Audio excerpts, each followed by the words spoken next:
السلام علیکم dear reader and listeners, Urdu novels library میں آپ کا ڈھیر سارا ویلکم۔ رمز جنون کی ایپیسوڈ 60 کا پارٹ 3 لے کر حاضر ہوئی ہوں۔ اگر آپ نے ابھی تک میرے اس چینل کو سبسکرائب نہیں کیا تو جلدی سے ابھی سبسکرائب کر دیں، لائک اینڈ شیئر کریں اور اپنی رائے کامنٹ باکس میں لازمی دیں۔ چلیں ویڈیو کو سٹارٹ کرتے ہیں۔ آریان خانزادہ اپنی حویلی کے ڈائننگ روم کا بڑا سا گلاس ڈور کھولتے اندر داخل ہوا تھا۔ وہ سیاہ ڈریس پینٹ پر وائٹ شرٹ میں ملبوس تھا۔ اپنا سیاہ کوٹ وہ گرم حویلی کے اندر داخل ہونے پر وہ اتارتے اپنے بازو پر ڈال چکا تھا۔ کل سے وہ نازک وجود نظر نہیں آیا تھا۔ وہ بھی بظاہر اس سے بے پرواہ بنا پھر رہا تھا۔ شازمہ خان اس کی موم تھی، وہ جانتا تھا وہ زرمش کو کبھی حویلی سے نہیں نکالیں گی۔ یہاں تک وہ بھی یہ جان لیتی زرمش رائنا حاکم خان کی بیٹی ہے، وہ پھر بھی اسے حویلی سے نہ نکالتی۔ وہ کسی عورت کے لیے سنگ دل نہیں ہو سکتی تھی، وہ جانتا تھا۔ السلام علیکم موم، وہ ڈائننگ روم میں داخل ہوتے شازمہ خان کی طرف بڑھتے ہمیشہ کی طرح ان کی پیشانی پر اپنے لب رکھ گیا تھا۔ وعلیکم السلام میری جان، جواباً شازمہ خان مسکراتے ہوئے ہمیشہ کی طرح اس کے گال پر ہاتھ رکھ گئی تھی۔ بہت پیار آتا ہے موم آج کل آپ پر، وہ مسکراتے ہوئے اب ان کے بالوں پر لب رکھ گیا تھا۔ اب یہ پیار تمہیں اپنی بیوی پر آنا چاہیے، وہ آریان خانزادہ کے وجہ بے پناہ پرکشش نقوش کو دیکھتے مسکرائی تھی۔ بیوی ہوگی تو آئے گا پیار اس پر، نکاح کروا دے، وعدہ کرتا ہوں میری شکل دیکھنے کو بھی ترسیں گی، کمرے سے ہی نہیں نکلوں گا۔ وہ تھوڑا اور جھکتے شازمہ خان کے کان میں سرگوشی کر گیا تھا۔ آری شرم کرو، شازمہ خان اس کے شرارتی انداز پر اسے ڈپٹتے ہوئے مسکراہٹ دبا گئی تھی۔ مام 31 سالہ آپ کے جوان بیٹے کے پیاسے ارمان اب رات بھر سونے نہیں دیتے، ابھی بھی شرم کرنے کی بات کرتی ہیں۔ بہت ظالم مام ہیں آپ، مجھے پورا یقین ہے آپ اپنی ہونے والی بہو سے ابھی سے پرخاش کھاتی ہیں۔ وہ شرارتی انداز میں بولتے کرسی پر بیٹھتے ٹھنڈی آہ بھر گیا تھا۔ میں اسے پرخاش کیوں کھاؤں گی؟ شازمہ خان نے آریان کو ٹھنڈی آہ بھرتے دیکھتے آئی برو جھکائے تھے۔ آپ کو لگتا ہے آپ کا بیٹا آپ کے ہاتھ سے نکل کر آپ کی خوبصورت نازک بہو کا ہاتھوں چلا جائے گا؟ وہ کرسی سے ٹیک لگاتے بے پناہ سنجیدگی سے کہتے، اپنے آستین کے کف کھولتے انہیں فولڈ کرنے لگا۔ وہ نازک اور خوبصورت بھی ہے، تمہیں یہ بھی پتا ہے؟ That's great. لگتا ہے چپ کر نکاح کر چکے ہو، صرف اب مجھے بیوقوف بنایا جا رہا ہے۔ شازمہ خان جواب میں مسکراتے ہوئے سر ہلا گئی تھی۔ کیا ہو گیا ہے مام؟ مذاق کر رہا تھا۔ وہ شازمہ خان کی بات پر وضاحت دیتے اپنے چہرے پر آئی مختلف تاثرات پر قابو پا گیا تھا۔ وہ اپنے تاثرات، اپنی فیلنگز چھپانے میں ماہر تھا۔ وہ لائنگ ڈیٹیکٹو مشین سے بھی دشمنوں کو چکما دینے میں ماہر تھا۔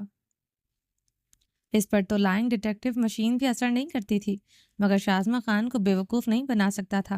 اپنی موم کے سامنے وہ 10 سالہ آریان کی طرح بوکھلا جاتا تھا۔ وہ اس کی موم نہیں بلکہ اس کی دل کی دھڑکن تھی، اس لیے ان سے جھوٹ بولنا اس کے لیے مشکل ہو جاتا تھا۔ میں بھی مذاق کر رہی تھی آری، میرا بیٹا آریان میرے بغیر نکاح نہیں کر سکتا، نہ ہی کمرے میں بند رہ سکتا ہے۔ وہ آریان خانزادہ کے چہرے کے تاثرات کو جانچنے کی کوشش کرتے اس کی طرف دیکھتے اب مسکرائی تھی۔ کمرے میں تو بند رہوں گا موم، وہ شازمہ کی طرف دیکھتے آنکھ ونک کرتے مسکرایا۔ وہ اب اپنے تاثرات پر مکمل کنٹرول حاصل کر گیا تھا۔ وہ ایک انڈر کور، موسٹ ڈینجرس انڈر کور ایجنٹ تھا۔ اسے لائن پر لانا آسان نہ تھا۔ بہت پیاسے ارمان ہیں آری تمہارے اندر، مجھے پتا ہی نہیں تھا ابلتی جوانی میرے بیٹے کو اتنا بےتاب کیے ہوئے ہے۔ شازمہ خان نے اسے مصنوعی سنجیدگی سے گھورا۔ کب سے بالغ ہو گیا موم، میری ابلتی جوانی پر آپ کو رحم نہ آیا؟ بہت ظالم ہیں آپ، کہیں سے لگتی ہیں آپ کسی خان کی خانم ہیں، اتنے چھوٹے چھوٹے بچوں کی شادیاں کر دیتی ہیں یہاں کی خانم۔ ایک میری موم، وہ سرد آہ بھرتے دل پر ہاتھ رکھے ہوئے تھا۔ شازمہ خان آریان خانزادہ کی ٹھنڈی آہوں پر مسلسل مسکرا رہی تھی۔ میرے ننھے منھے چھوٹوں موٹوں آپ کو بد دعائیں دے رہے ہوں گے جو آپ کی وجہ سے اب تک اس دنیا میں نہ آ سکے۔ وہ شازمہ خان کو اب تعسفی انداز میں دیکھتے دکھی انداز میں آہ بھر گیا تھا۔ دیر آئے درست آئے، دیکھتی ہوں اب کتنی لائنیں لگاتے ہو، شازمہ خان سنجیدگی سے بولتے ٹیبل پر رکھے کھانے کی طرف متوجہ ہوئی تھی۔ جلدی سوچے مام، پوری فٹ بال ٹیم بناؤں گا، وہ مسکراہٹ دبائے سنجیدگی سے کہتے پانی کا جگ اٹھا گیا تھا۔ آری ابھی پانی مت پیو، شازمہ خان اسے پانی کے جگ کی طرف ہاتھ بڑھاتا دیکھ کر ٹوٹ گئی تھی۔ کیوں موم؟ لگتا ہے کچھ اسپیشل بنایا ہے جو زیادہ کھانے کی گنجائش پیدا کرنے کے لیے مجھے پانی سے روکا جا رہا ہے؟ وہ مسکراتے ہوئے جگ سے پانی گلاس میں انڈیلتا لبوں سے لگا کیا، پانی تمہارے گلے میں اٹک جائے گا، اس لیے روکا۔ شازمہ خان زرمش کو ڈائننگ روم میں داخل ہوتے دیکھ کر زو معنی خیز انداز میں مسکرا گئی تھی۔ زرمش کو دیکھ کر آریان خانزادہ کو اچھوکا لگا تھا۔ وہ پانی کا گلاس ٹیبل پر رکھتے اس پر اپنی مجسم نگاہیں گاڑتے خود بھی مجسم ہوا تھا۔ وہ ریڈ پٹھانی فراک میں ملبوس تھی جس پر ریڈ ہی شیشوں والا دوپٹہ اوڑھے ہوئے تھی، ماتھا پٹی لگائے ہیوی جولری پہنے ہوئے تھی، تھوڑی پر 3 آرٹیفیشل تل ڈالے تھے، ریڈ لپسٹک لگائے وہ کسی دلہن کی طرح تیار تھی۔ اچھی ڈش تیار کروائی ہے نا آری؟ شازمہ خان کی بات پر آریان خانزادہ چونکتے ہوئے ان کی طرف بمشکل ہی متوجہ ہوا تھا۔ نگاہیں پلٹنے سے انکاری ہو چکی تھی۔ کون سی ڈش موم؟ وہ اسے گہری گرم نگاہوں سے دیکھتے بولا تھا۔ وہی جس کے علاوہ تمہیں کچھ نظر نہیں آ رہا۔ شازمہ خان نے اس کی گہری نگاہوں کا ارتکاز زرمش پر محسوس کرتے ہوئے سنجیدگی سے جواب دیا۔ جی موم۔ وہ شازمہ خان کی بات پر چونکتے ہوئے خود پر قابو پاتے ان کی طرف متوجہ ہوا۔ نگاہوں میں الجھن برپا ہوئی تھی مگر آنکھوں کی سرخی میں اضافہ ہوا تھا۔ وہ اسے اتنی خوبصورت لگی تھی کہ اسی لمحے اس کی آنکھوں میں طلب بن کر آن ٹھہری تھی۔ وہ اپنی مخمور پیاسی نگاہوں پر شازمہ خان کے سامنے بھی قابو نہ پا سکا تھا۔ تمہاری فیوریٹ ڈش بیف اسٹیک کی بات کر رہی ہوں آریان۔ جب وہ ٹیبل پر موجود ہو تمہیں کچھ نظر نہیں آتا؟ شازمہ خان نے ٹیبل پر پڑی اسٹیک کی طرف اشارہ کیا۔ جی جی موم۔ وہ اپنی گہری ہوتی سانسوں پر قابو پاتے اپنی اگلی گردن کو سہلاتے اب اپنی مکمل توجہ بیف اسٹیک کی طرف کر گیا تھا۔ زرمش آریان خانزادہ کے سامنے کھڑی کرسی کی سطح کو جکڑے شازمہ خان کو معصومیت سے دیکھ رہی تھی، جنہوں نے اسے یہ ڈریس دے کر اتنا تیار ہونے کو کہا تھا۔ شازمہ خان زرمش کی اتنی معصومیت دیکھ کر حیران ہونے کے ساتھ ساتھ اس پر فدا بھی ہو چکی تھی۔ وہ آریان خانزادہ سے اتنا ڈرتی کیوں تھی؟ یہ بات انہیں سمجھ نہیں آئی تھی۔ ابھی بھی وہ اپنی آنکھیں پٹپٹائے آریان کو ہراساں نگاہوں سے دیکھ رہی تھی، جو اپنی پوری توجہ اسٹیک کی طرف کی اب سرخ سرد چہرے کے ساتھ کانٹے سے اسٹیک کے بڑے بڑے ٹکڑے منہ میں ڈال رہا تھا۔ آریان خانزادہ کا زرمش سے رویہ کافی سرد تھا۔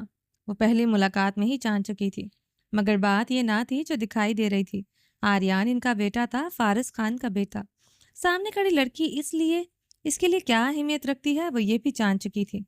اسے اتنا سا تیار دیکھ کر اس کی کیا حالت ہوئی وہ یہ بھی آریان کی آنکھوں میں دیکھ چکی تھی۔ سامنے کھڑی لڑکی لمحوں میں اس کے بیٹے کی آنکھوں میں پیاس بن کر اتری تھی۔ شازمہ خان نے آریان کی طرف دیکھا جو بے پناہ سرخ چہرے کے ساتھ کرسی سے ٹیک لگائے اپنے ہاتھ میں پکڑا کانٹا اسٹیک میں پیوست کیے جبڑے بھینچے اپنی سرخ آنکھیں کسی غیر مرئی نقطے پر گاڑے ہوئے تھا۔ بات پیاسے دہکتے ارمانوں سے بھی کہیں اوپر تھی۔ ان کا بیٹا تو سامنے کھڑی لڑکی کا دل و جان سے اسیر تھا۔ وہ آریان کی حالت دیکھتے اچھی طرح سمجھ چکی تھی، مگر وہ آخر اس لڑکی سے کیوں بچنے کی کوشش کر رہا تھا؟ آخر کیوں؟ وہ پریشانی سے اس وقت بھی یہی سوچ رہی تھی۔ جو آریان نے انہیں بتایا زرمش اسی بات پر قائم تھی۔ اس نے ان کے سامنے وہی لفظ دہرائے جو کچھ آریان نے کہا۔ زرمش بیٹا، آری کے پاس جا کر اسے بریانی سرو کرو، شاید اسے اسٹیک پسند نہیں آیا۔ وہ زرمش کو بڑی ہراساں دیکھ کر لب کھینچتے حکم دے گئی تھی۔ جی آنٹی، زرمش آہستگی سے جواب دیتے بریانی کی ڈش پکڑے آریان کی طرف بڑھی تھی، جو ابھی بھی غیر مرئی نقطے کو گھورے جا رہا تھا۔ زرمش آریان کے قریب کھڑے ہو کر اس کے سامنے پڑی پلیٹ میں بریانی ڈالنے لگی۔ وہ زرمش کے بدن سے اٹھتی کستوری خوشبو سے حواس باختہ ہوا تھا۔ رنگت میں پہلے سے زیادہ سرخیاں اتری تھیں۔ زرمش بیٹا، اس چمچ سے بریانی ڈالو، وہ چھوٹا ہے۔ شازمہ خان نے اپنے ہاتھ میں پکڑے چمچ کی طرف اشارہ کیا۔ وہ جانتی تھی زرمش ان کے حکم پر اسی لمحے ان کے ہاتھ سے چمچ پکڑنے کے لیے اپنا ہاتھ آگے بڑھائے گی۔ وہ کل سے دیکھ رہی تھی وہ ان کے حکم پر روبوٹ کی مانند کھڑی ہو جاتی تھی۔ صاف پتہ چل رہا تھا وہ آریان کے ڈر کی وجہ سے ان کے حکم کی تعمیل کرتی تھی۔ زرمش اسی لمحے آگے کو ہوتے ان کے ہاتھ سے چمچ پکڑ گئی تھی۔ اس کا شیشوں والا دوپٹہ آریان خان کے چہرے کو چھو گیا تھا۔ وہ اب تو جیسے پاگل ہوا تھا۔ کیا کر رہی ہو مسز خان؟ وہ بھڑکتے ہوئے کھڑا ہوتے اسے خود سے دور کر گیا تھا۔ زرمش اس کے بھڑکنے پر بری طرح لڑکھڑ آئی تھی۔ وہ اسی لمحے اس کی کمر میں ہاتھ ڈالتے اسے اپنے قریب کر گیا تھا۔ زرمش اسے بھیگی خوفزدہ نگاہوں سے دیکھتے اس کے چوڑے سینے پر اپنے کپکپاتے ہاتھ جما گئی تھی۔ آریان خانزادہ اس کی کمر میں ہاتھ ڈالے اس کے دو آتشا روپ کو مکمل مجسم نگاہوں سے دیکھ رہا تھا۔ شازمہ خان ان دونوں کو دیکھتے کرسی سے ٹیک لگا گئی تھی، جو دونوں ان کی موجودگی سے بے نیاز ایک دوسرے میں کھوئے ہوئے تھے۔ زرمش کے بدن کی کپکپاہٹ بڑھتی جا رہی تھی۔ آریان خانزادہ کے مضبوط ہاتھ کی گرفت زرمش کی کمر پر مضبوط ہوتی جا رہی تھی۔ بھائی، یہ کیا ہے؟ رشنا خان ڈائننگ روم میں داخل ہوتے یہ دیکھ کر حواس باختہ ہو کر اسے پکار بیٹھی تھی۔ شازمہ خان کے اشارے پر وہ خاموش ہوتے لب دانتوں تلے دبائے پھر سے خفزدہ ہوئی تھی۔ وہ مجسم بنا زرمش کو دیوانہ وار نگاہوں سے دیکھ رہا تھا۔ اللہ اللہ، ہم نے کچھ نہیں دیکھا۔ نازو ڈائننگ روم میں داخل ہوتے اونچی آواز میں ہانکتے اپنے آنکھوں پر ہاتھ رکھ چکی تھی۔ نازو کی اونچی ہانک پر آریان خانزادہ ہوش کی دنیا میں واپس آتے زرمش کو خود سے اسی لمحے دور چھٹک گیا تھا۔ وہ پھر سے بری طرح لڑکھڑائی تھی۔ نازو آگے بڑھتے زرمش کو کمر سے جگڑتے گرنے سے بچا گئی، جس پر آریان خانزادہ کی کھانچ آنے والے نگاہوں پر وہ اسی لمحے زرمش کو چھو گئی تھی۔ شازمہ خان اپنے بیٹے کی پوزیسونیس دیکھتے سمجھ چکی تھی کہ وہ اس لڑکی کو کسی عورت کا چھونا بھی برداشت نہیں کر سکتا۔ نازو کے ذرا سا ٹچ کرنے پر وہ مشتعل ہو چکا تھا۔ خان صاحب، ہم تو اسے گرنے سے بچا رہا تھا۔ ہم تو لڑکی ہے، بھلا ہم کہاں سے ان کا خوبصورتی پر مر سکتا ہے۔ نازو نے آریان کے گڑبڑانے پر جلدی سے وضاحت دی تھی۔ آریان نے اس کی لڑکی والی بات پر اس کے بھاری بھرکم وجود پر تنزیہ نگاہ ڈالی تھی۔ مام، کیا ضرورت تھی اس نازو کو بلوانے کی جب کچن میں شیف موجود ہے؟ آریان خانزادہ تپتے لہجے میں بولتے نازو کو تنبیہی خون شام نگاہوں سے گھور رہا تھا، جو زرمش کی حقیقت سے کافی حد تک واقف تھی کہ وہ اس کے پاس بغیر نکاح کے اس کی حویلی میں اس کی قید میں رہی ہے۔ اب اتنا بھی ہم بے وقوف نہیں ہیں خان صاحب، پتہ ہے ہم کو کہاں کیا کہنا ہے۔ وہ آریان خانزادہ کی تنبیہی نگاہ پر روانی سے بولتے اس کے چہرے پر مزید غیظ و غضب دوڑا گئی تھی۔ نکلو یہاں سے، میں تمہیں آئندہ یہاں نہ دیکھوں۔ وہ ٹیبل پر دونوں ہاتھ مارتے نازو کو خونخوار نگاہوں سے گھورتے لفظ چبا گیا تھا۔ بی بی جی، نازو نے مسکین صورت بنا کر شازمہ خان کی طرف دیکھا۔ شازمہ خان نے اسے جانے کا اشارہ کیا تھا۔ وہ اسی لمحے سو سو کرتی وہاں سے چلی گئی تھی۔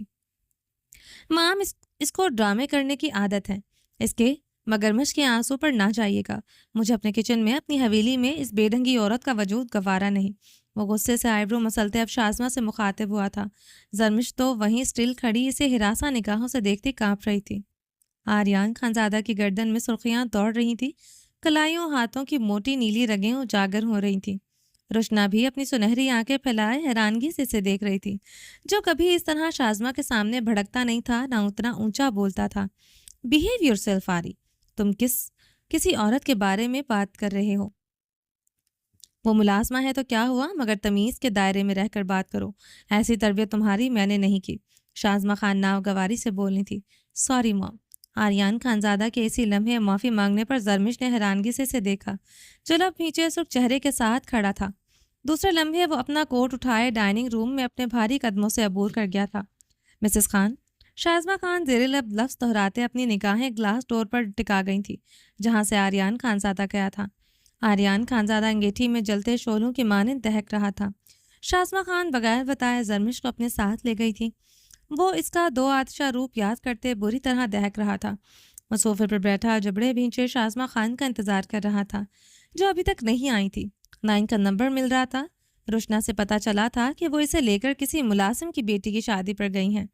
واپس آؤ تو مسز خان، آج اس کھڈے کو بند کرنے سے پہلے تمہیں میں اس میں زندہ دفناؤں گا۔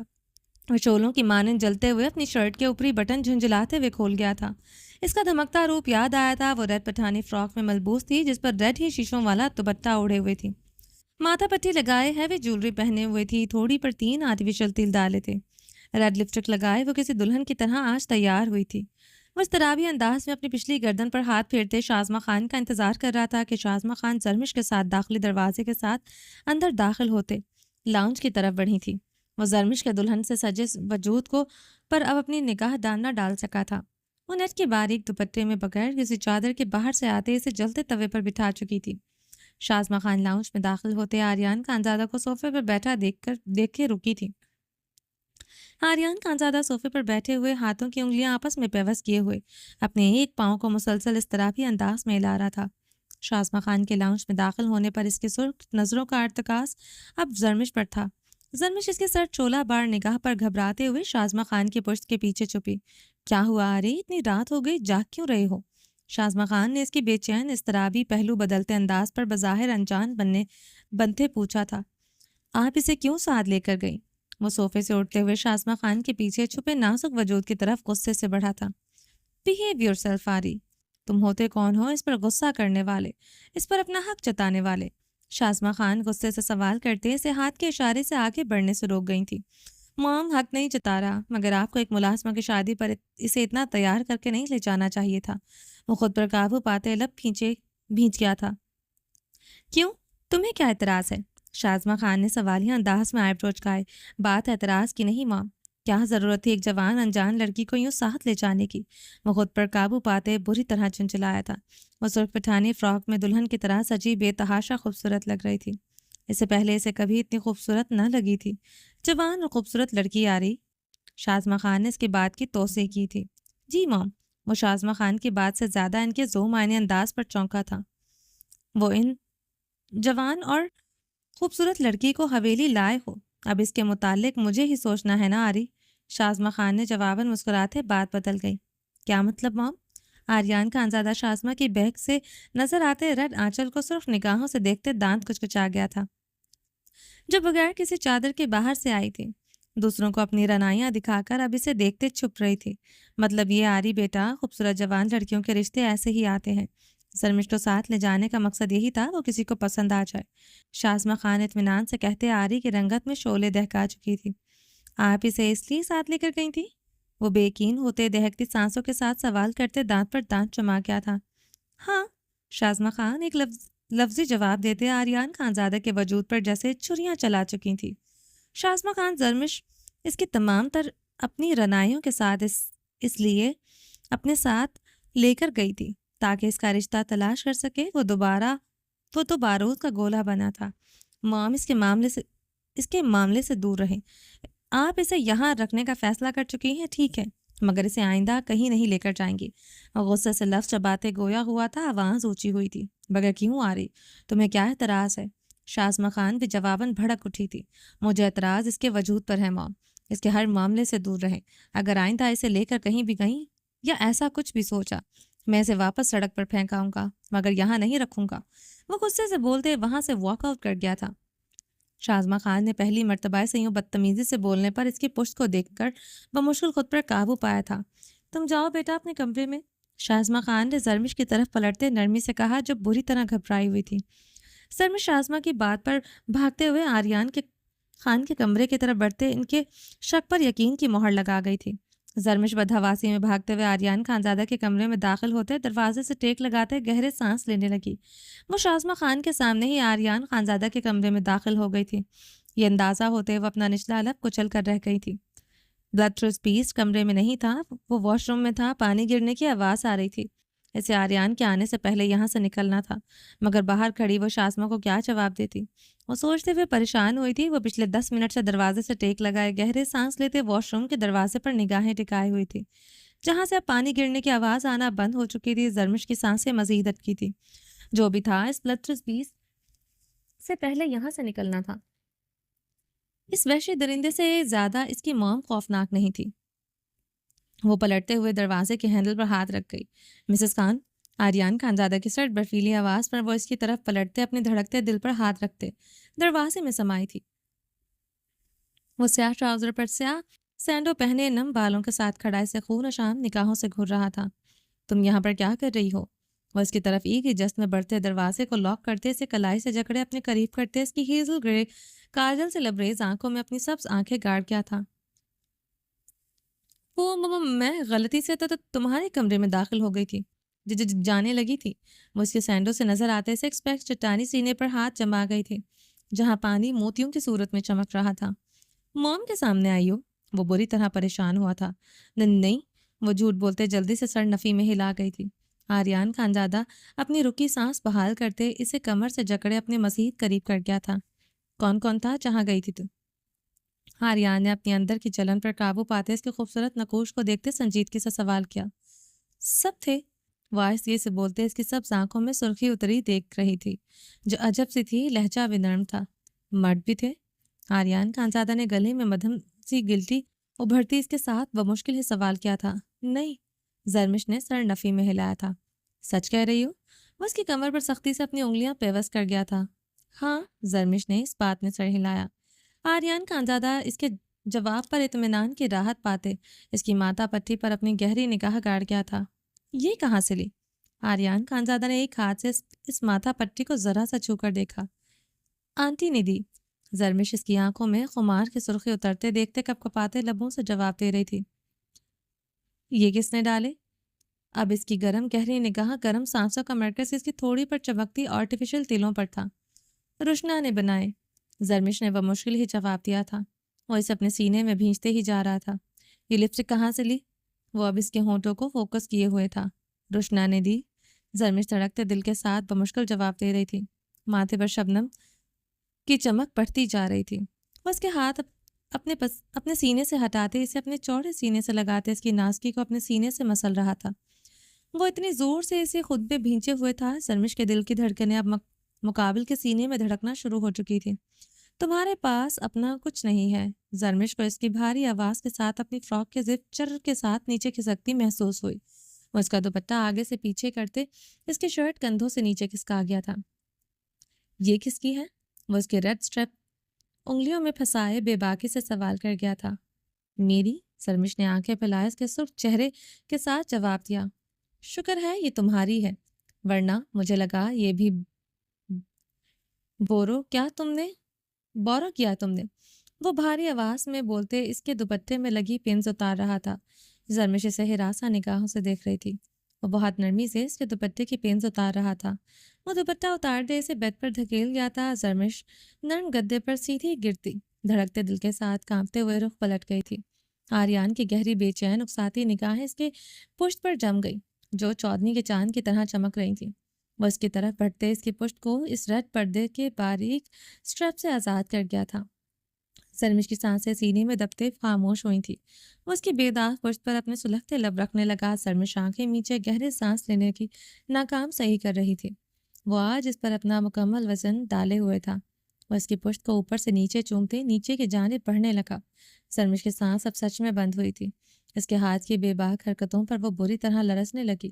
اس کے دونوں ہاتھ بہت بے باکی سے اس کی لہروں کی مانند بدن پر اب اپنا حق جتانے جگہ جگہ سرایت کر رہے تھے۔ وہ اس کے نشیب و فراز کے مانند جسم کو ہر جگہ سے مٹھیوں میں بھرتا اپنے لبوں سے اس کے بدن کو سلگا رہا تھا۔ اس کے بے رحم اور بے باک انداز پر زرمش کے دبے دبے سسکاریاں ابھر رہی تھی۔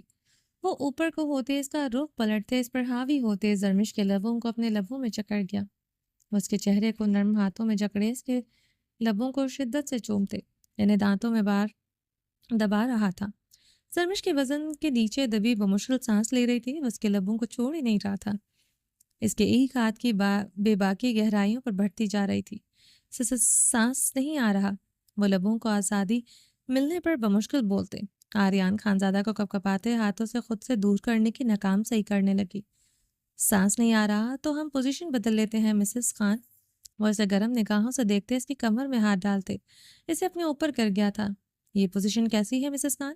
وہ اس کے نازک وجود کو اپنے سینے پر دھرے آئی برو اچکاتے بے حد سنجیدگی سے سوال کر گیا۔ ایسے کیسے ہوگا؟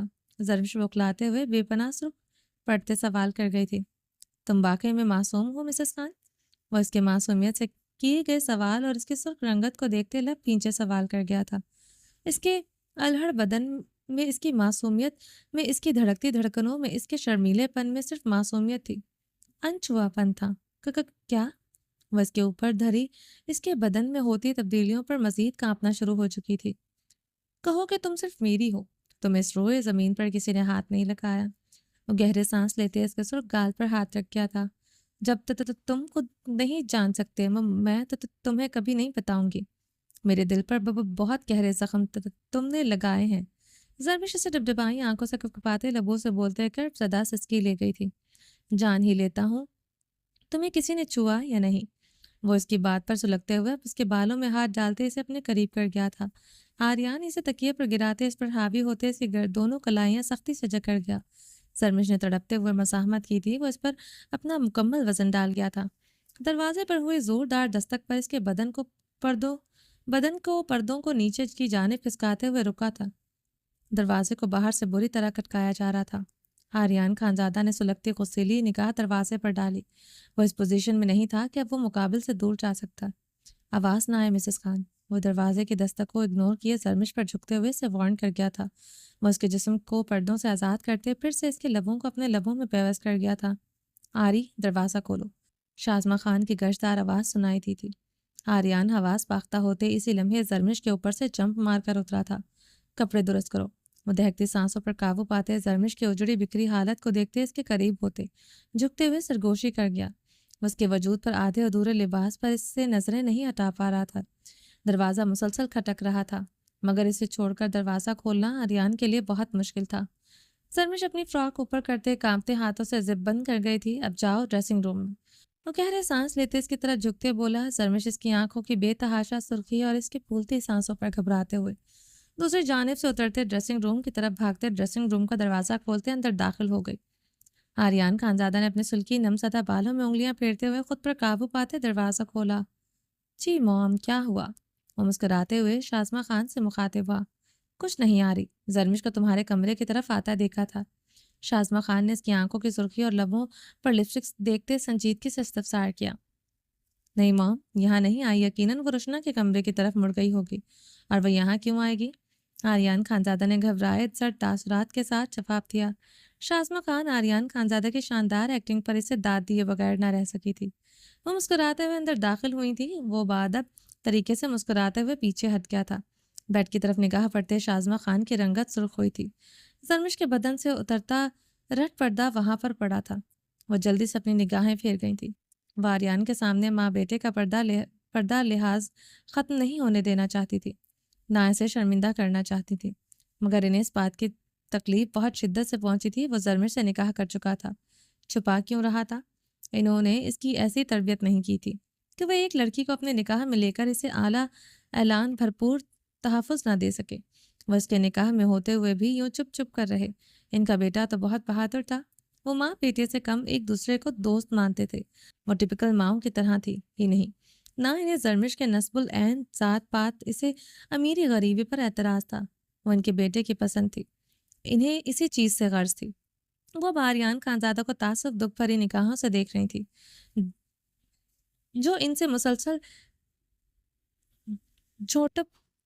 جھوٹ بول رہا تھا۔ چلتی ہوں میری جان، وہ یہاں نہیں آ سکتی، میری آنکھوں کو دھوکا ہوا ہوگا۔ تم ہمیشہ سونے سے پہلے اپنی مام کو گڈ نائٹ کس کرتے ہو، تو سوچا میں آ کر لے لوں۔ وہ اس کا چہرہ تھامتے اس کی پیشانی کو نرمی سے چوم گئی تھی۔ آئی لو یو مام۔ وہ انہیں اپنے سینے سے لگاتے ان کے بالوں پر لب رکھا تھا۔ لو یو ٹو میری جان۔ وہ اسے الگ ہوئے مسکراتے ہوئے کمرے سے نکل گئی تھی۔ آریان خانزادہ جلدی سے دروازہ لاک کرتے ڈریسنگ روم کی طرف بڑھا تھا۔ وہ ڈریسنگ روم میں داخل ہوا تو زرمش کہیں نہیں تھی۔ وہ خود پر قابو پاتے تیزی سے خفیہ دروازے سے نکلتے جنگل میں داخل ہوا۔ وہ جنگل میں کھڑی سردی سے کپکپاتے ہوئے اسے نم نگاہوں سے دیکھ رہی تھی۔ اب ڈر نہیں لگا مسز خان اس جنگل سے؟ وہ اس کی طرف بڑھتے اسے بازوں سے جکڑے قہر بار لہجے میں سوال کر گیا۔ نہیں، تم نے سمجھایا تھا یہ بے ضرر جنگل ہے، اسے نہیں ڈرنا چاہیے۔ اب تو یہاں تمہارے جانور بھی نہیں، تمہارا ٹائیگر بھی نہیں، اس لیے مجھے ڈر نہیں لگا۔ زرمش نے بھیگے لہجے میں معصومیت سے جواب دیا۔ مجھے تم سے ڈر لگتا ہے، اندر جو کر رہے تھے اس سے ڈر لگتا ہے۔ زرمش نے روتے ہوئے کہا۔ کیوں؟ نکاح کے بعد یہ سب کرتے ہیں؟ 20 سال کی ہو، بچی نہیں ہو تم اس سب سے واقف نہ ہو؟ وہ اس کی بات پر سلگتے ہوئے لفظ چبا گیا۔ پتہ ہے نکاح کے بعد یہ سب کرتے ہیں، مگر تم کرو گے تو ریپ لگے گا۔ زرمش نے روتے ہوئے ہچکی لی تھی۔ کیا بکواس کر رہی ہو؟ وہ دانت پر دانت جمائے سے دونوں بازوں سے جکڑے اپنے قریب کر گیا تھا۔ جس دن میری پاک بازی پر یقین ہوا اس دن میرے قریب آنا، ورنہ خدا کے لیے مت آنا، اس رشتے کی یوں تسلیل نہ کرنا۔ وہ ٹوٹے لفظوں سے بولتی آریان خانزادہ کے سینے میں شعلے دہکا چکے تھے۔ میں قسم کھاتا ہوں میرے لیے اس روئے زمین پر تم سے زیادہ معصوم پاک کوئی لڑکی نہیں۔ وہ اس کے چہرے پر اپنی سلگتی سانسیں چھوڑتے ہوئے بولا۔ زرمش بے یقینی سے اس کے لفظ سن رہی تھی۔ مگر تم حاکم الرائنا خان کی بیٹی ہو، اس لیے میرے لیے اس روئے زمین پر سب سے زیادہ ناقابل اعتبار ہو۔ وہ اپنے لفظوں سے اسے اونچائی سے زمین پر پٹک چکا تھا۔ زرمش اس کی بات پر روتے ہوئے ہنسنا شروع ہو چکی تھی۔ وہ اس کے روتے سے ہنسنے پر دانت جمائے سے اپنی گرفت سے آزاد کرتے اپنی پچھلی گردن سے ایک ہاتھ سے سہلانے لگا۔ وہ جب ایسے کرتی تھی وہ پاگل ہونے لگتا تھا۔ وہ اس کا رونا برداشت کر سکتا تھا مگر روتے میں ہنسنا نہیں۔ تم بھی میرے لیے اس روئے زمین پر بلڈرس بیسٹ ہو، وحشی درندے ہو اور رہو گے۔ وہ پیچھے کو ہوتے چیخی تھی۔ تم سے بڑھ کر زرمش حاکم خان کے لیے ظالم کوئی نہیں۔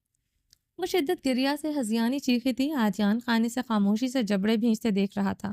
حاکم خان کا نام اس کے لبوں سے برداشت نہیں ہوا تھا۔ چلو میرے ساتھ۔ وہ اس کی کلائی چکڑے آگے کی جانب بڑھا۔ کہاں لے کر جا رہے ہو؟ قبر میں دفنانے؟ کیا وہ اسے آگے کی طرف بڑھتے دیکھتے ٹوٹے خوفزدہ لفظوں سے بولتے اس کے ساتھ کھنچتی گئی تھی۔ وہ خاموشی سے بنا کوئی جواب دیے آگے بڑھ رہا تھا۔ مجھے پتا تھا تم اپنا کوئی وعدہ نہیں نبھاؤ گے، مجھے تم پر اعتبار نہیں کرنا چاہیے تھا۔ وہ اپنی کلائی چھڑوانے کی ناکام صحیح کرتے چیخی تھی۔ وہ اس کی کلائی پر اپنی بے درد گرفت بڑھائے تیز قدموں سے آگے بڑھتے اس کھڈے کے پاس پہنچا۔ آریان، وہ میں کوئی جواب نہیں دوں گی آگے سے، پلیز مجھے اس قبر میں مت بند کرنا۔ وہ اتنے گہرے کھڈے کو دیکھتے اس کے سینے میں شدت سے سماتے اس کی پشت کو اپنے نازک ہاتھوں سے جکڑ گئی تھی۔ آریان خانزادہ نرمی سے اسے خود سے الگ کر گیا تھا۔ وہ آگے بڑھتے زمین پر پڑا بیلچہ اٹھائے مٹی سے اس کھڈے کو بند کرنے لگا۔ زرمش بے یقینی سے اسے دیکھ رہی تھی۔ وہ خاموشی سے مٹی اس بیلچے میں بھر بھر کر کھڈے میں ڈال رہا تھا۔ زرمش اسے دیکھتے پھر سے روتے ہوئے ہنسنا شروع ہو چکی تھی۔ اس کے ہنسنے پر آریان خانزادہ کے ہاتھ ایک پل کو رکتے کپ کپائے تھے۔ دوسرا لمحہ وہ تیزی سے اس کھڈے کو فل کرنے لگا۔ زرمش کھڈے کو بند ہوتے دیکھتے گھٹنے کے بل بیٹھی وہاں پر پڑی مٹی ہاتھوں میں بھرتے اس کھڈے میں ڈالنے لگی۔ آریان خانزادہ پھر سے رک چکا تھا، بلکہ مجسم ہوا۔ وہ ریڈ لباس میں ماتھا پٹی لگائے بکھرے سے ہرلے میں اپنے نازک ہاتھوں سے مٹی بھرتے ہوئے اس کھڈے کو فل کرتے اس وقت روئی زمین میں کی سب سے خوبصورت اور معصوم لڑکی لگی تھی۔ وہ خود پر قابو پاتے دانت پر دانت جمائے اس کھڈے کو بھرنے لگا۔ آریان خانزادہ کھڈا بند کرتے اس کی طرف بڑھا۔ وہ بھی اپنے نازک ہاتھوں سے وہاں مٹی پھینک رہی تھی۔ وہ اسے کلائی سے نرمی سے جکڑے کھڈا کرتے پنجوں کے بل بیٹھے اس کے کپڑوں سے مٹی جھاڑنے لگا۔ زرمش اسے اب خاموشی سے بھیگی نگاہوں سے دیکھ رہی تھی۔ اس کے وعدہ پورا کرنے پر وہ بے یقین تھی۔ چلو، وہ اس کی کلائی جکڑے اپنے کمرے کے ڈریسنگ روم کے کھلتے خفیہ دروازے کی طرف بڑھا تھا۔ زرمش کو اندر لیے وہ داخل ہوا۔ زرمش نے اسے جھکائے اب اس کے ساتھ چل رہی تھی۔ آریان نے کمرے میں لاتے اس کا دوپٹہ بیڈ پر پڑی رضائی کے نیچے سے نکالتے اس کے وجود پر اچھی طرح اڑاتے اس کے سر پر اڑا دیا تھا۔ دوپٹے کے حالے میں اس کا خوبصورت دمکتا معصوم روپ دیکھتے وہ اپنی نگاہیں سرعت سے پھیر گیا تھا۔ وہ پھیلے ہوئے کاجل کے ساتھ بھیگی آنکھوں سے اس کی طرف دیکھتے اس کی آنکھوں سے عشق کرنے پر مجبور کر رہی تھی، جن سے وہ شدت سے نفرت کرتا تھا۔ بہت مشکل تھا اس کے لیے انسان سے فرشتہ بننے پر، اتنے خوبصورت وجود سے نظریں چرانے پر وہ جیسے پاگل ہو رہا تھا۔ جاؤ یہاں سے، وہ چپ کر جانا، موم روشنا کو پتہ نہ چلے تم میرے کمرے میں تھی، وہ سنجیدگی سے کہتے رخ موڑ چکا تھا۔ وہ اسی لمحے بھاگتے ہوئے اس کے پاس سے گزرتے ہوئے دروازہ کھول کر نکلتے چلی گئی تھی۔ وہ گہرے سانس لیتے اپنے بال مٹھیوں میں جکڑے ہوئے نم نگاہوں سے بیڈ پر پڑی سلوٹوں کو دیکھ رہا تھا۔ کیوں اس لڑکی کو میرے دل میں بسا رہے ہو جس سے میں نفرت کرتا ہوں؟ وہ چھت کی طرف دیکھتے نم آواز میں رب سے شکوہ کر گیا تھا۔ دوسرے لمحے وہ چیختے ہوئے اپنے کمرے کو تہس نہس کر چکا تھا۔ التمش خانزادہ اپنے بیگ کے زپ بند کرتے ہوئے اسے اپنے کندھے پر ڈال چکا تھا۔ وہ اپنے چھوٹے سے گھر کو نم نگاہوں سے دیکھتے دروازے سے باہر نکل آیا تھا۔ وہ اپنے بیگ کی سٹرپ کو جکڑے دوسرے ہاتھ سے اپنے چھوٹے سے کمبل کو رول کیے ہوئے پکڑے ہوئے تھا۔ وہ سیاہ شلوار قمیض پر سیاہ لیدر کی جیکٹ پہنے ہوئے تھا، ماتھے پر بینڈیج ہوئی تھی، اس کی آنکھ گال پر گہرے زخم تھے، مگر اس سے بڑھ کر پورا وجود زخموں سے اٹا تھا۔ وہ نم نگاہوں سے پہاڑوں کو دیکھ رہا تھا۔ بچپن سے ان پہاڑوں پر رہتے آیا تھا، کبھی ان پہاڑوں سے دل اچاٹ نہیں ہوا تھا، مگر آج ہوا چلا تھا۔ یہ نہیں تھا اس کا کوئی نہیں تھا، اس کے اپنے تھے مگر ان سے بھی خون کا رشتہ نہ تھا، کسی سے اس کا کوئی رشتہ نہ تھا۔ اور گہرے سانس لیتے چاروں اور گرے پہاڑوں کو دیکھ رہا تھا۔ لالا، یہ میرے کمرے میں آ گیا، یہ میرے ساتھ زبردستی کر رہا تھا۔ بے رحم لفظوں کی بازگشت سے اس کا دل چھلنی ہو رہا تھا۔ تم جیسے نالی کے کیڑے کو میں نے اپنا سب کچھ مانا تھا، تمہارے پاس تو اپنی پہچان تک نہیں۔ ان لفظوں نے تو اس کی رگوں میں دوڑتے خون کو نیلا کر دیا تھا۔ میرے پاس پہچان ہے مگر عزت نفس پر التمش خانزادہ نے کبھی کمپرومائز نہیں کیا تھا۔ وہ شدت گریہ سے چیخا تھا، اس کی آواز رات کی تاریکی میں پہاڑوں سے ٹکراتی اس تک پلٹی تھی۔ بہت برا کیا خان، بہت برا کیا، کھو چکے ہیں آپ مجھے، اب کبھی واپس نہیں پلٹوں گا۔ وہ اپنی آنکھیں بے دردی سے رگڑتے ہوئے آگے بڑھا ہی تھا کہ زاویار خانزادہ کی گاڑی کو دیکھ کر رک گیا۔ زاویار خانزادہ کی گاڑی اس کے سامنے آ کر رکی تھی۔ زاویار خانزادہ گاڑی سے اترتے ہوئے اپنی شال گلے میں جھٹکتے اپنے مخصوص سٹائل کے ساتھ اس کی طرف سنجیدگی سے بڑھا تھا۔ دونوں ایک دوسرے کو سرد و سپات نگاہوں سے دیکھ رہے تھے۔ اچھا فیصلہ کیا ہے تم نے، زاویار خانزادہ اس کے قریب آتے رکتے ہوئے اسے سنجیدگی سے دیکھتے بولا۔ افسوس پہلے نہ کر سکا، التمش جواباً پھیکا سا مسکرایا تھا۔ پہلے کر لیتے اچھا ہوتا، زخم اتنے گہرے نہ ملتے۔ وہ بھی جواباً ہنستے ہوئے اس کے زخموں کی طرف اشارہ کرتے اپنے دل میں اٹھتے تیسوں کو نظر انداز کر گیا تھا۔ چلو شکر ہے ہمارے رشتے میں آپ کی طرف سے مجھے زخم ملے، یہ بات کم تکلیف دے گی۔ وہ زاویار کے سرد انداز پر زخمی سا مسکرایا تھا۔ کچھ زخم اندرونی ہوتے ہیں جو دکھائی نہیں دیتے، شاید تم نہیں جانتے۔ زاویار خانزادہ بھی جواباً زخمی سا مسکرایا۔ وہ اسے چھوڑ کر اسے ایک کتنا گہرا زخم دے رہا تھا، وہ جانتا ہی نہ تھا، جس نے کھائے اسے ہی پتہ نہ ہوگا۔ التمش خانزادہ اب ہنستے ہوئے اپنے بیگ کو دوسرے کندھے پر کر گیا تھا۔ آئندہ کسی سے کو اپنا عادی مت سمجھنا، آئندہ کسی کو اپنا عادی مت بنانا۔ محبت کو تو میں مانتا ہی نہیں، عادتیں بدل لی جاتی ہیں، اور زاویار خانزادہ خود پر مکمل اختیار رکھتا ہے، جانتے ہو تم اسے کوئی توڑ نہیں سکتا۔ زاویار خانزادہ اپنی شال دوسرے کندھے پر ڈالتے التمش کی آنکھوں میں دیکھتے سپاٹ انداز میں مسکرایا تھا۔ دونوں خود کو ایک دوسرے سے بے نیاز ثابت کرنے کی پوری کوشش کر رہے تھے۔ جانتا ہوں، اس لیے دل میں اٹھتا درد کم ہوتا جا رہا ہے۔ پتھر کا دل رکھنے والے انسان کی بات کا کیا غم کرنا، وہ سنجیدگی سے بولتے آگے بڑھ گیا تھا۔ گاڑی لے جاؤ، تمہارے لیے ہی لی تھی۔ زاویار خانزادہ اس کی پشت دیکھتے چیخا تھا۔ بات برداشت سے باہر ہوئی تھی، اسے یوں جاتے دیکھتے دل پہلوں سے نکلا تھا۔ آپ کی کسی چیز پر میرا حق نہیں خان، آپ سے کچھ لیا تو ایسا لگے گا اپنی وفاداری کا سودا کر لیا۔ وہ سنجیدگی سے بولتا آگے بڑھ گیا تھا۔ زاویار خانزادہ لب بھینچے صنم نگاہوں سے دیکھ رہا تھا، جو دیکھتے ہی دیکھتے اس کی نگاہوں سے اوجھل ہو گیا تھا۔ زاویار خانزادہ درد و کرب سے چیختے اپنے ہاتھ میں پکڑے پسٹل سے ہوائی فائرنگ کر گیا تھا۔ زاویار خانزادہ کو کسی کی ضرورت نہیں، اگر میں ارتضا کے بغیر رہ سکتا ہوں تو تمہارے بغیر بھی رہ سکتا ہوں۔ زاویار خانزادہ مسلسل فائرنگ کرتے چیخا تھا۔ التمش خانزادہ بس اڈے پر کھڑی بس کی طرف بڑھتے ہوئے بھری ہوئی بس کی پچھلی طرف بنے سٹینڈ کو جکڑے بس کی چھت کی طرف چڑھنے لگا۔ وہ اپنا بیگ اور کمبل اوپر چھت پر پہلے ہی اچھال چکا تھا۔ او ماڑا پاگل ہے تم، اتنا سردی میں اوپر چھت پر گیا کیا کرنا جا رہا ہے؟ بس کنڈکٹر التمش خانزادہ کو اوپر چڑھتے دیکھتے چیخا تھا۔ پاگل بھی ہے ہم، سر پھرا بھی، اتنی سردی میں اوپر فریز ہونے جا رہا، تم کو کوئی مسئلہ ہے؟ التمش خانزادہ اسی کے انداز میں جواب دیتے بس کے اوپر بنے سٹینڈ کو جکڑے اوپر چھت کی طرف بڑھ گیا تھا۔ اچھا ہے، ہم کو کیا، مرو تم۔ بس کنڈکٹر نے جھنجھلاتے ہوئے بس پر چڑھتے دروازے پر زور سے ہاتھ مارتے ڈرائیور کو گاڑی چلانے کا اشارہ کیا۔ یہاں میری طرح اور بھی سر پھرے ہیں۔ وہ دو لوگوں کو وہاں کمبل لپیٹے سوتے دیکھ کر بڑبڑاتے ہوئے اپنا کمبل کھولتے، خود پر اوڑھے مکمل اس میں غروب ہو گیا۔ چلیں جی، باقی کا نیکسٹ ایپیسوڈ میں کنٹینیو کریں گے۔ امید ہے آپ کو یہ ایپیسوڈ پسند آئی ہوگی۔ چینل کو سبسکرائب نہیں کیا تو جلدی سے ابھی سبسکرائب کر دیں، لائک اینڈ شیئر کریں، اور اپنی رائے کامنٹ باکس میں لازمی دیں۔ اپنا ڈھیر سارا خیال رکھیے گا، دعاؤں میں یاد رکھیے گا۔ اللہ حافظ۔